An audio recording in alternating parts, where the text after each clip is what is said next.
My name is Dale Kocevski, and I am an associate professor of physics and astronomy at Colby College. So my research focuses on trying to understand how black holes at the center of galaxies grow. And to do this, we need to be able to identify galaxies, characterize their morphology, and in particular look for galaxies that are interacting and merging with other galaxies. And this is what machine learning and artificial intelligence allows us to do when we have large data sets where it becomes increasingly difficult to manually classify galaxies. Machine learning is becoming increasingly important in astronomy because of the size and scope of the data sets that we're going to be collecting.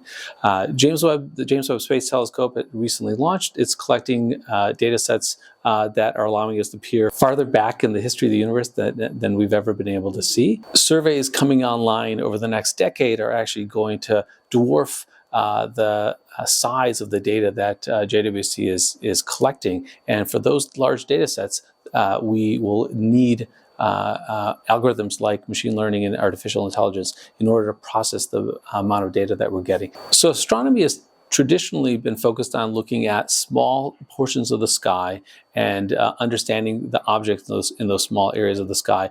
But with the advent of large format detectors, we're now able to image large fractions of the sky over a relatively short amount of time. And so in a few years' time, we'll actually be able to image the entire night sky every week or so. And in doing so, we will get catalogs of several trillion objects every time we image the sky. And the only way you can process that amount of data is through automated methods like machine learning and artificial intelligence. So they really are the future of astronomy because of the size and scope of the data sets that we'll be collecting. It's fascinating seeing the wide scope and breadth of interest in AI. Even though folks are not working on my in a specialized area, it's fantastic seeing the interest that exists for AI in the state and the different applications. It's always fascinating to see what other folks are working on and using the technology for.